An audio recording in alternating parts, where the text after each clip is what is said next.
대법원이 트럼프 대통령의 상호 관세 부과에 대해 의회의 승인이나 권한 위임 없이는 행정부가 직접 관세를 부과할 수 없다며 위법이라고 판결했습니다. 내일 LA 메모리얼 콜로세움에서 MLS 개막전이 열릴 예정입니다. 손흥민과 메시가 맞붙는 첫 경기를 앞두고 팬들의 관심이 뜨거워지고 있습니다. 오클라호마와 캔자스주에서 발생한 산불이 빠르게 확산되고 있습니다. 건물 수십 채가 전소됐고 피해 면적이 30만 에이커를 넘어섰습니다.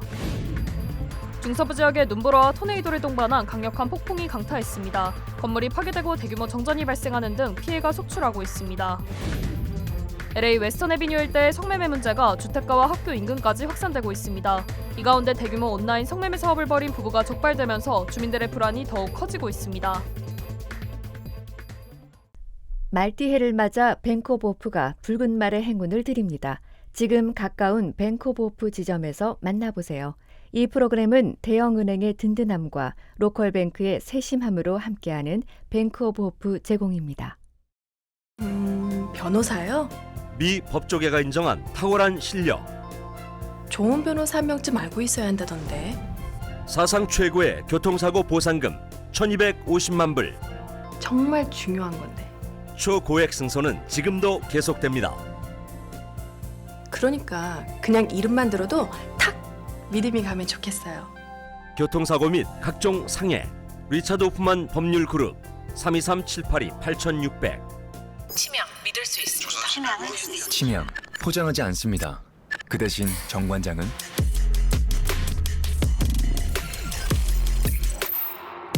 증명합니다. 과학적으로. 정관장.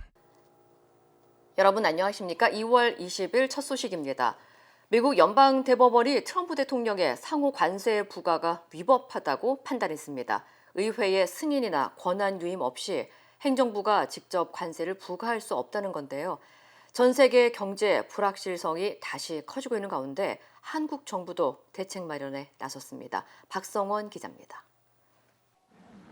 미국 연방대법원은 도널드 트럼프 미국 대통령이 세계 각국에 부과한 이른바 상호 관세에 대해 재판관 6대3 의견으로 위법이라고 판결했습니다. 1, 2심과 마찬가지로 소송을 제기한 주 정부와 기업 측의 손을 들어준 것입니다. 역시 최대 쟁점은 상호 관세의 법적 근거인 국제비상경제권한법이 대통령에게 관세 부과 권한을 부여하는지 여부였습니다. 트럼프 행정부는 이 법이 대통령에게 수입 규제 권한을 주고 있는 만큼 규제의 일종인 관세 부과도 정당하다고 주장했지만 대법원은 관세는 의회의 권한이라고 봤습니다. 따라서 별도의 의회 승인이나 권한 유임 없이 대통령이 행정명령만으로 관세를 부과할 수는 없다고 판단했습니다. 트럼프 행정부는 전 세계 무역 상대국에 부과한 10%의 기본 관세에 더해 국가별로 상호 관세를 매긴 뒤 천문학적인 대미 투자를 조건으로 상호 관세를 깎아주며 무역 합의를 성사시켜왔습니다. 그러나 이번 판결로 상호 관세는 물론 무역 합의의 법적 기반이 붕괴됐습니다. 국제 교역 시장과 글로벌 경제는 또다시 혼란이 불가피해졌습니다. 이번 판결이 트럼프 관세 정책의 또 다른 축인 자동차, 철강, 알루미늄 등에 대한 품목별 관세에는 적용되지 않는 점을 감안하면 국가별 대응은 제각각이고 셈법은 더 복잡해질 수밖에 없습니다. 우리 정부 역시 3,500억 달러 규모의 대미 투자를 이행할 것을 요구받는 상황에서 판결이 미칠 파장을 예의주시하고 있습니다. 청와대는 연방 대법원 판결 내용과 미국 정부의 입장을 살펴보고 국익에 가장 부합하는 방향으로 대응 방안을 검토해 나갈 예정이라고 밝혔습니다. MBC 뉴스 박성원입니다. 트럼프 대통령은 직접 기자회견에 나와 강하게 반발했습니다. 위법 판단을 내린 대법관들을 비난하면서 동시에 다른 수단을 통해 관세 정책을 유지할 거라고 했는데요. 하지만 당분간 국제무역은 혼돈이 불가피해 보이는 상황입니다. 워싱턴에서 김재용 특파원입니다. 네, 러트닉 상무장관 등 통상과 법무 참모들을 대동하고 나온 트럼프 대통령은 시작부터 위법 판단을 내린 대법관들을 강하게 비난했습니다. 실망스럽고 부끄럽다고 했고 심지어 미국의 수치라고까지 비난했습니다. 이 부분 먼저 들어보겠습니다. They also are a frankly disgrace to our nation, those justices. 트럼프 대통령은 즉각 무역법 122조에 근거해서 전 세계의 10%의 추가 관세를 부과하는 행정명령에 서명하겠다고 밝혔습니다. 역시 이 부분 들어보겠습니다. Today I will sign an order to impose a 10% global tariff under Section 122 over and above our normal tariffs already being charged. 더 강력한 수단이 있다고 했지만요. 대법 판결로 상호관세 전체가 무너졌기 때문에 일단 상호관세 중에서 그동안 기본관세라고 부르던 10% 부분부터 회복하겠다는 뜻으로 보입니다. 이와 함께 트럼프 대통령이 거론한 대체 수단은 크게 4-5가지 정도 됩니다. 무역법과 무역확장법 그리고 관세법인데요. 먼저 무역법은 말씀드린 122조 외에도 흔히 슈퍼 301조로 불리는 부분이 있습니다. 차별적인 무역 상대국의 관세 같은 광범위한 보복 조치를 하는 조항입니다. 또한 무역확장법에는 232조가 있는데 이건 관련 부처의 조사를 통해서 특정 수입품이 국가 안보를 위협한다고 판단하면 대통령에게 관세 같은 조치를 취할 수 있는 조항입니다. 하지만 이런 조항들은 모두 한계가 있습니다. 무역확장법처럼 광범위한 조사를 하기 때문에 시간이 걸리는 경우도 있고요. 트럼프 대통령이 오늘 빼든 무역법 122조는 최대 150일, 그러니까 즉 5달까지만 관세를 부과할 수 있습니다. 이 밖에 관세법 338조도 있는데 이건 관세를 최대 50%까지 부과할 수 있기는 하지만 아직 한 번도 시행된 적이 없습니다. 그래서 자칫 시작과 동시에 법적 분쟁이 불가피하다는 지적이 많이 나오고 있습니다.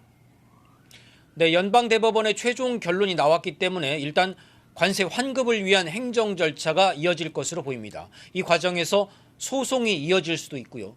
펜실베이니아대의 분석에 따르면 환급 요구액은 1,750억 달러, 우리 돈으로 약 254조 원에 이를 거란 전망도 나오고 있는데 분명한 건 상당한 혼란이 불가피하다는 겁니다. 동시에 미국과 무역 합의를 한 주요 국가들의 움직임도 활발해질 것으로 보입니다. 대표적으로 유럽연합이 있고 일본, 대만 등의 셈법도 복잡해질 것 같습니다. 이 때문에 당장 독자적으로 움직이지 않고 다른 나라들의 상황을 봐가면서 대처할 가능성이 높습니다. 실제로 여한구 통상교섭본부장은 지난달 이곳 특파원들과 만난 자리에서 만약 무효 판결이 나온다면 다른 국가들의 대응을 지켜보면서 상황에 따라 최적의 판단을 해야 할 것 같다고 밝힌 바 있습니다. 지금까지 워싱턴에서 전해드렸습니다. 내일 LA에서 손흥민과 메시가 맞붙는 MLS 개막전이 열리면서 큰 관심이 쏠리고 있습니다. LAFC는 오늘 기자회견을 통해 인터 마이애미와의 경기를 위한 모든 준비를 마쳤다고 밝혔습니다. 이번 시즌 처음으로 정식 개막전을 맞이하는 손흥민도 풀타임 시즌을 시작하게 된 소감과 함께 남다른 기대감을 드러냈습니다. 첫 시즌, 새로운 시즌을 들어갈 때는 설레임과 기대감이 항상 되게 많은 것 같은데 신인의 자세로 사실 임한다고 생각을 해요. MLS에 이제 어떻게 보면은 처음으로 이제 시즌을 시작하는 건데 준비도 잘 하고 있었고 설레인 마음, 기쁜 마음으로 시즌을 준비하고 있었고 그렇게 또 잘 준비한 것 같아요. 경기는 내일 오후 6시 30분 메모리얼 콜로세움에서 열릴 예정입니다. 특히 수용 인원 2만 2천 명 규모의 LAFC 홈구장인 BMO 스타디움이 아닌 7만 7,500명을 수용할 수 있는 메모리얼 콜로세움에서 경기가 열리면서 평소보다 더 많은 팬들이 LA를 찾을 것으로 예상됩니다. MLS 무대에서 손흥민과 메시가 맞붙는 것은 이번이 처음인 만큼 한인 팬들을 포함한 축구 팬들의 관심도 뜨거운 상황입니다. 한편 메시는 이달 초 마이애미 프리시즌 경기 도중 왼쪽 햄스트링을 다쳐 개막전 출전 여부가 불투명했지만 지난 18일 훈련에 복귀한 모습이 확인되면서 정상 출전에 대한 기대가 높아지고 있습니다. LA 카운티 지역 대부분의 911 긴급 전화망이 어제 저녁 갑작스럽게 마비되는 사태가 발생해 주민들의 불안이 커졌습니다. LA 카운티 셰리프국에 따르면 어제 오후 6시쯤 911 긴급 전화 관련 공공안전신고 접수 플랫폼인 베스타 시스템에서 회선 장애가 발생했다고 밝혔습니다. 셰리프국은 시스템 장애 직후 911로 걸려오는 전화를 각 지역 순찰지구의 일반 업무용 전화번호로 자동 우회 연결해 긴급 대응 체계를 유지했다고 설명했습니다. 또 일부 지역에서는 911 음성 통화 대신 문자 메시지로 신고가 가능해 한때 시민들에게 문자 신고 시 발신자의 정확한 위치와 이름, 긴급 상황 유형을 반드시 포함해달라고 당부되기도 했습니다. 당국은 통신업체와 협력해 밤샘 복구 작업을 진행했고 현재 관련 시스템은 정상화된 상태입니다. 오클라호마와 캔자스주 등을 중심으로 산불이 무서운 속도로 확산하고 있습니다. 오클라호마 산림관리국은 동시다발적으로 발생한 여러 산불이 빠르게 번지면서 건물 수십 채가 파괴됐고 피해 면적이 30만 에이커를 넘어섰다고 밝혔습니다. 특히 규모가 가장 큰 레인저로드 산불의 경우 건조한 날씨와 계속되는 강풍으로 오클라호마주를 넘어 캔자스주까지 대규모로 확산하고 있습니다. 산불 연기는 위성으로도 관측될 정도며 현재 인근 주민 100만 명에게 산불 경보가 발령됐고 일부 지역에는 비상사태가 선포된 상태입니다. The wind in our minds for any firefighter is the devil. And right now, again, the winds are high. We're expected to have high winds in the next couple days. 오늘도 최대 시속 60마일의 강풍이 계속돼 진화 작업에 어려움을 겪으면서 오늘 오후 2시 기준 레인저로드 산불의 진화율은 20% 수준에 그쳤습니다. 당국은 주말 사이 일부 지역에 비와 눈이 예보돼 산불 확산이 다소 저지될 것이라고 설명했으며 산불 진압을 위해 총력을 기울이고 있다고 밝혔습니다. 눈보라와 토네이도가 미 중서부 지역을 강타하면서 곳곳에서 피해가 속출하고 있습니다. 국립기상청에 따르면 어제 인디애나와 일리노이, 오하이오, 네브라스카주 등 1000마일에 달하는 중서부 지역에 강력한 폭풍이 토네이도를 동반하면서 몰아쳤습니다. 시속 70마일의 돌풍과 뇌우가 곳곳을 덮치면서 일리노이주에서 최소 12개 이상의 건물과 주택 수십 채가 파괴됐고 인디애나주 먼로 카운티에서는 1,700가구 이상의 정전 피해가 발생했습니다. 특히 네브라스카주에서는 폭설과 강풍으로 도로가 얼어붙으면서 차량이 통제력을 잃는 사고가 잇따랐고 이로 인해 최소 2명이 숨졌습니다. Sitting in my truck, posting Facebook, I saw the sky just started getting real dark, and I was posting like going live, and next thing I know, man, I looked over, and you could see the tornado like coming, but I was frozen. 이번 토네이도와 눈보라는 대규모 겨울 폭풍의 일부로 일부 지역에서는 오늘까지 강풍이 이어질 전망입니다. 기상 당국은 중서부 여러 주에 강풍주의보가 발령된 상태라며 고정되지 않은 물체가 날아갈 수 있고 추가 정전 가능성도 있는 만큼 야외 활동을 자제해달라고 당부했습니다. LA 한인타운 일대의 성매매 문제가 주택가와 학교 인근까지 확산되면서 주민들의 불만이 커지고 있습니다. LA 경찰국과 LA 시의회, 시민단체 등은 어제 저녁 주민회의를 열고 성매매 문제에 대한 주민 의견을 수렴했다고 밝혔습니다. 회의에 참석한 한 주민은 성매매 여성이 주택 차고와 현관까지 들어와 성관계를 하고 피임용품을 아무렇게나 버리고 간다며 불만을 호소했습니다. 일부 주민들은 성매매 문제가 수년째 이어지고 있다며 근본적인 대책 마련을 촉구했고 이른 아침 등굣길 주택에서도 성매매 여성들이 목격되고 있는 것으로 전해졌습니다. 찰스 다트리 라치몬드 빌리지 주민협의회장은 이번 주민회의를 계기로 기관 간의 협력이 강화돼 성매매 문제 해결에 도움이 될 것으로 기대한다고 밝혔습니다. 또 당국은 처벌 강화와 피해 여성 지원 등을 통해 해당 지역의 성매매 근절을 위해 노력하고 있다고 전했습니다. LA 카운티에 거주하는 아시안 부부가 벤츄라 카운티에서 대규모 온라인 성매매 사업을 벌인 혐의로 적발돼 기소됐습니다. 벤츄라 카운티 검찰은 하시엔다 하이츠에 거주하는 38살 케빈 동 씨와 40살 웨이 니 씨를 웹사이트를 통해 상업적 성 서비스를 광고하고 주 저녁에 주택과 호텔 등에서 조직적으로 성매매를 알선한 혐의로 기소했다고 밝혔습니다. 이달 초 수사에 착수한 벤츄라 카운티 셰리프국은 벤츄라와 LA 카운티 일대에서 압수수색을 벌였고 이 과정에서 여러 명의 성매매 여성들이 확인된 것으로 전해졌습니다. 두 사람은 포주 행위 3건과 범죄 공모 1건의 혐의를 받고 있으며 이번 기소는 벤츄라 카운티에서 확인된 3명과 관련된 혐의에 한정된 것이라고 검찰은 설명했습니다. 당국은 수사를 캘리포니아 주 전역으로 확대하고 있으며 추가 연루자 여부도 조사하고 있습니다. 이들 부부는 지난 17일 첫 법정에서 모든 혐의를 부인했으며 법원은 각각 $50,000의 보석금을 책정했습니다. 현재 두 사람은 구금된 상태로 오는 26일 상급 법원에서 열리는 조기 처분 회의에 출석할 예정입니다. 검찰은 최근 주택가와 단기 임대 숙소, 호텔 등을 이용한 성매매 알선이 늘고 있다며 의심스러운 활동을 목격할 경우 즉시 수사 당국에 신고해 줄 것을 당부했습니다. 네바다주 볼더시티 인근의 한 전력 변전소에서 차량 돌진 사건이 발생했습니다. 라스베가스 메트로폴리탄 경찰국은 어제 오전 10시쯤 한 운전자가 변전소 보안 게이트를 들이받은 뒤 차량 안에서 숨진 채 발견됐다고 밝혔습니다. And as they got closer, they observed a deceased male subject in the driver's seat with an apparent self-inflicted gunshot wound to the head. The subject was also holding a shotgun. You'll notice 운전자는 뉴욕주 올버니 출신의 23세 도슨 말로니로 사건 당시 실종 신고된 상태였으며 앞서 가족들에게 뉴스에 나올 만한 행동을 하겠다는 메시지를 수차례 보낸 것으로 전해졌습니다. 경찰은 차량 내부에서 산탄총 2자루와 권총 1자루, 장전된 여러 개의 AR 탄창과 탄약, 도끼 등을 발견했다고 밝혔습니다. 이와 함께 환경 극단주의와 백인 우월주의, 반정부 이념 등이 담긴 극단주의 서적 여러 권도 소지하고 있었던 것으로 전해졌습니다. 당국은 말로니가 머물던 호텔 객실에서도 폭발물 제조 관련 물질이 확인됐다며 이번 사건을 테러 행위로 규정하고 정확한 경위를 수사하고 있습니다.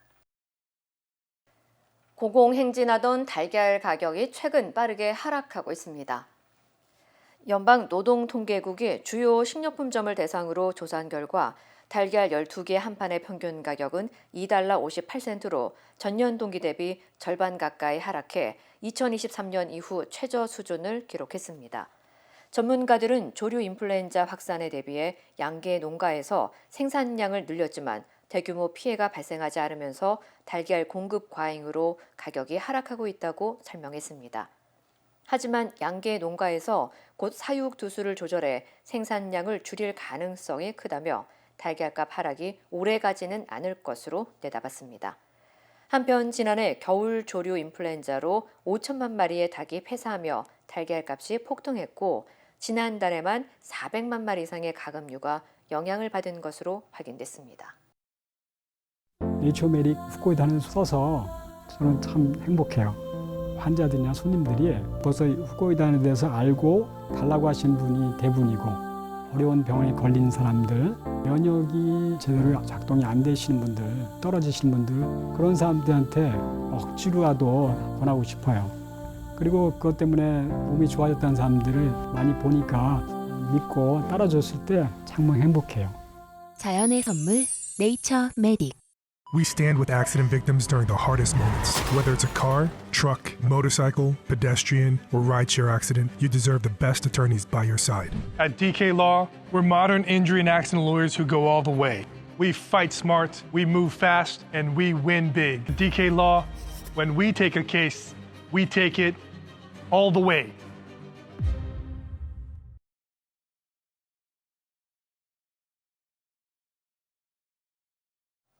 윤석열 전 대통령이 무기징역을 선고받은 당일 침묵했던 국민의힘 장동혁 대표가 어제 입장을 냈는데요. 당 안팎에서 요구해왔던 저류는커녕 계엄이 내란이 아니라고 주장하면서 논란이 일고 있습니다. 김세영 기자입니다. 12.3 비상계엄을 내란이라고 인정하며 1심 재판부가 윤석열 전 대통령에게 무기징역을 내린 지 하루가 지나 긴급 기자회견을 연 국민의힘 장동혁 대표. 장 대표는 계엄은 곧 내란이 아니라는 주장을 뒤집을 충분한 설명을 내놓지 못했다며 사실상 사법부 판단을 부정했습니다. 저는 판결문 곳곳에서 발견되는 논리적 허점들이 쥐기현 판사가 남겨놓은 마지막 양심의 흔적들이라고 믿습니다. 무죄 추정의 원칙을 강조한 장 대표는 당내에서 요구해온 저륜에 대해서도 거부 의사를 명확히 했습니다.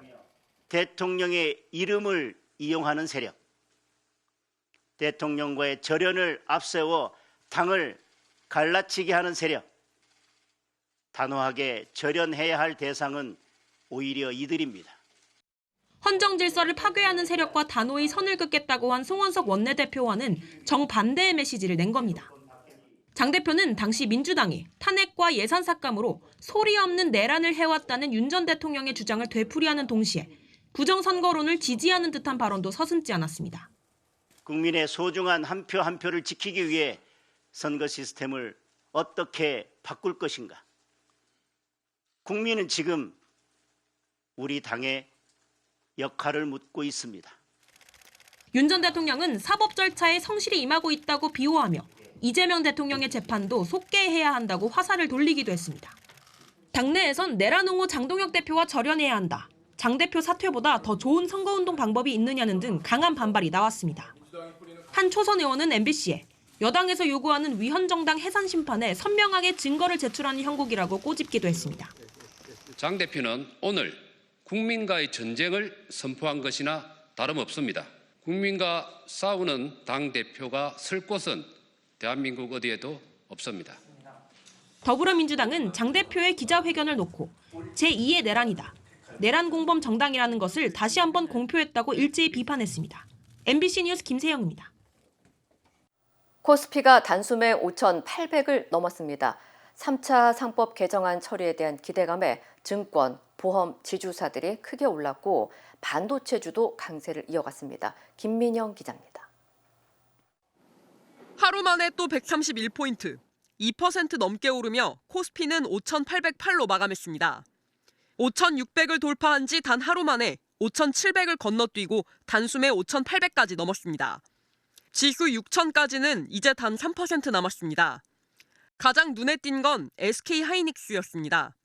장 초반 하락 출발했지만 갑자기 급반등하더니 장중 95만 5천 원을 돌파했습니다.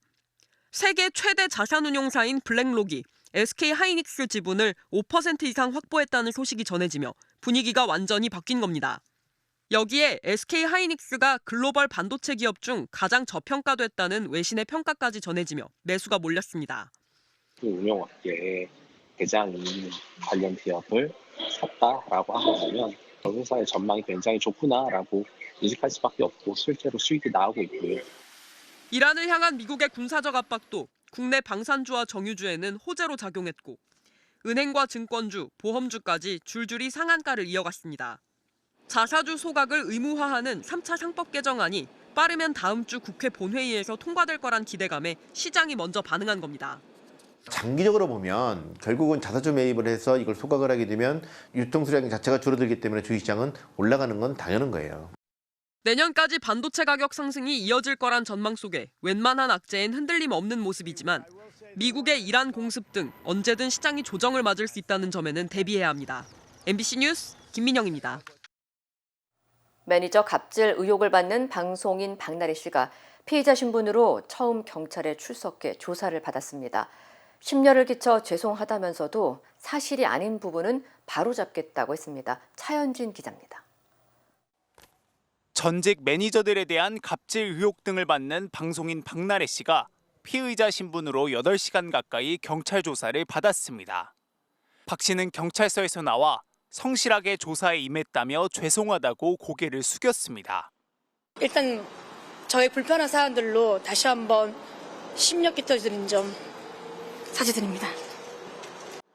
다만 매니저 갑질 혐의에 대해선 조사를 통해 차후 밝혀질 부분이라고 말했고 매니저들에게 술잔을 던진 적이 있느냐는 질문에는 사실관계를 바로잡겠다고 답했습니다. 사실이 아닌 부분에 대해서는 또 바로 잡아야 되고 또 아마 바로 잡을 예정일 것 같습니다. 지난해 12월 박 씨의 전 매니저들은 박 씨가 대리 처방 심부름 등을 시키고 술잔을 던져 다치게 했다며 특수상해와 명예훼손 등 혐의로 박 씨를 고소했습니다. 박 씨 역시 전 매니저들을 공갈미수와 업무상 횡령 등 혐의로 맞고소했습니다. 당초 박 씨는 지난 10일 경찰에 출석할 예정이었지만 건강이 좋지 않다며 조사 일정을 미뤄달라고 요청했던 것으로 알려졌습니다. 박 씨는 이른바 주사이모로 불리는 여성을 통한 불법 의료시술 의혹도 받고 있는데 경찰은 이와 관련해서도 추후 박 씨를 불러 조사할 계획입니다. MBC 뉴스 차현진입니다. 힘들고 어려울 때 실력 있는 변호사가 필요하십니까? 60년 역사의 대형 로펌 KMFM 로펌의 최미수 변호사와 함께하세요. 교통사고, 민사법, 형사법, 가정법 등 풍부한 경험과 최고의 실력으로 완벽하게 도와드립니다. 최고의 보상을 책임지는 실력 있는 대형 로펌, 도움이 필요할 때 강한 힘이 되는 변호사 KMFM 로펌 최미수 변호사 213-427-2350. 2026년 아스테바 헬스플랜은 식료품과 일반 의약품 비용으로 연체대 2,880불까지 혜택을 드립니다. 사용하지 않은 금액은 다음 달로 2월됩니다. 자세한 내용은 1888-688-8584로 문의하세요. 메디케어 가입자라면 치과 비용도 걱정하지 마세요. 2026년 아스티바 헬스플랜은 연체대 3,560불까지 치과 혜택을 제공합니다. 자세한 내용은 1888-688-8584로 문의하세요.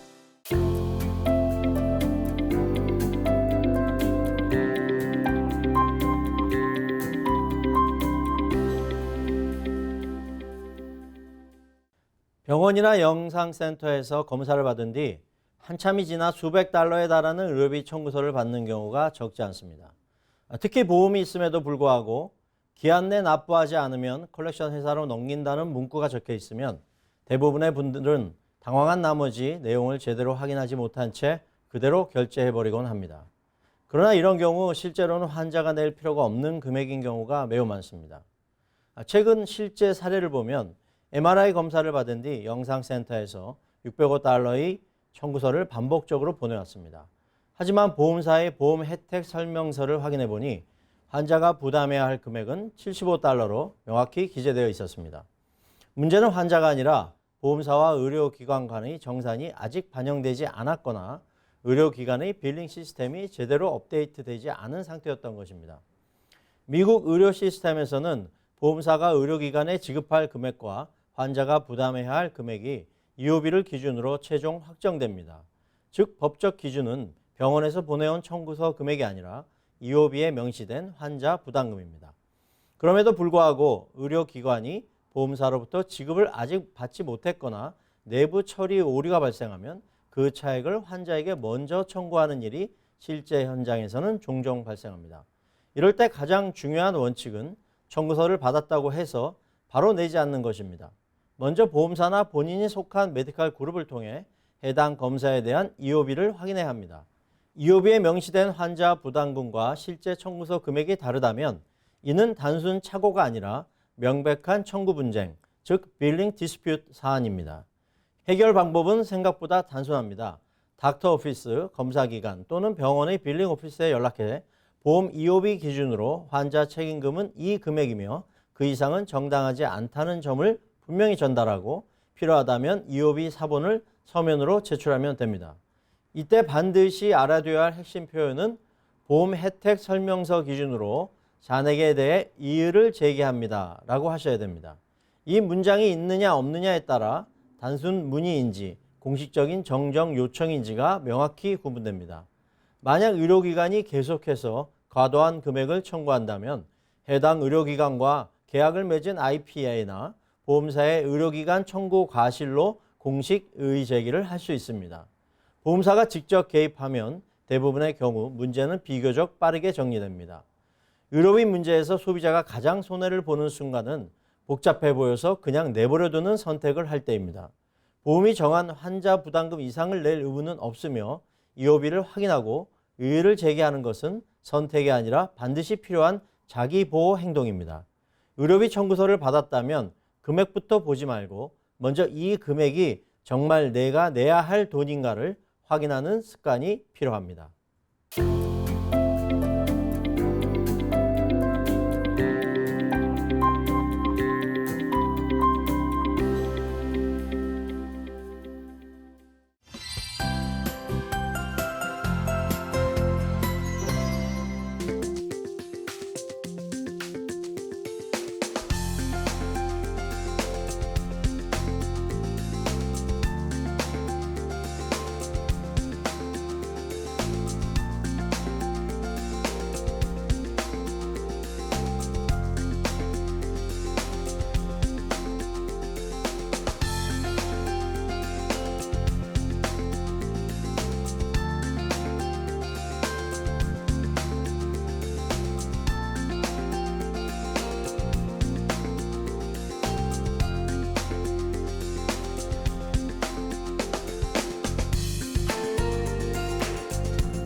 이상으로 2월 20일 금요일 뉴스를 마칩니다. 시청해주신 여러분 고맙습니다.